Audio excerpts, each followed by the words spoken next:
যদি পাঠাতে হয় সেই শেখ হাসিনা এবং আওয়ামী ফ্যাসিস্টদের বাংলাদেশে পাঠান, আমরা এই জুলাই গণঅভ্যুত্থানের বিচারের আওতায় তারা নিয়ে আসবো। এনসিপির উদ্যোগে এই জুলাই মাসে শুরু হয়েছে দেশ গড়তে জুলাই পদযাত্রা।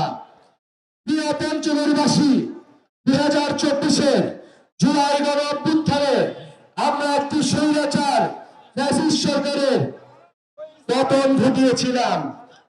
প্রিয় বন্ধুগণ, আমরা কুমলকেই শেষ করে দিব।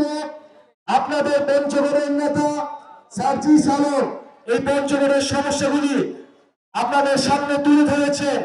এইখানে চাঁদাবাজি, দখলদারিত্ব, এই এলাকার মানুষের স্বাস্থ্য সমস্যা, চা শ্রমিকদের মজুরি সমস্যা তারা আপনাদের সামনে তুলে ধরেছে। ইনশাআল্লাহ আমরা একটা নতুন রাজনীতির উদ্দেশ্যে সংগঠিত হয়েছি। আমরা আপনাদের কাছে এসেছি যে আমরা গণঅভ্যুত্থানের পরে রাজপথ থেকে সরে যাইনি, আমরা রাজপথে আছি, আপনাদের অধিকারের জন্য লড়াই করছি। এই পঞ্চগড় বাংলার এই নদীদের উত্তরের দরজা, উত্তরের অবন্য পাহারাদার, কিন্তু আমরা দেখি এই সীমান্তে ভারতীয় বিএসএফ দ্বারা আমাদের বাংলাদেশিদের নির্মম ভাবে খুন করা হয়। এই সীমান্তে হত্যাকাণ্ড এই 50 বছরেও কোন সরকার বন্ধ করতে পারে নাই।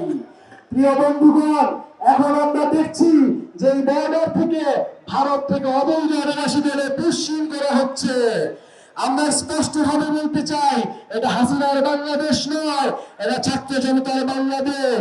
যদি পাঠাতে হয় সেই শেখ হাসিনা এবং আওয়ামী ফ্যাসিস্টদের বাংলাদেশে পাঠান, আমরা এই জুলাই গণঅভ্যুত্থানের বিচারের আওতায় তারা নিয়ে আসবো। কিন্তু বন্ধুগণ, আমরা কোনোভাবে এই পুশিং যদি চলতে থাকে আমরা মেনে নেব না।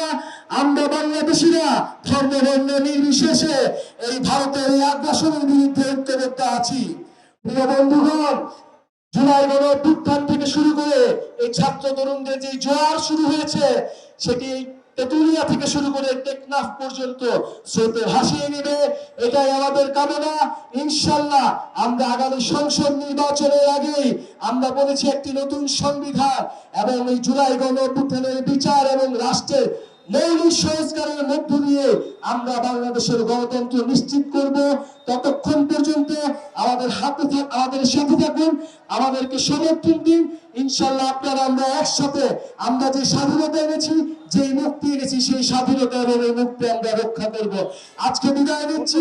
ইনশাআল্লাহ আগামীতে পঞ্চগড়ের মাটিতে আবারও দেখা হবে এবং 3রা আগস্ট ঢাকায় শহীদ মিনারে আপনাদের আমন্ত্রণ জানিয়ে যাচ্ছি। সারা বাংলাদেশের মানুষের আশা আকাঙ্ক্ষা ইস্তেহার পাঠ হবে সেই দিন। আসসালামু আলাইকুম।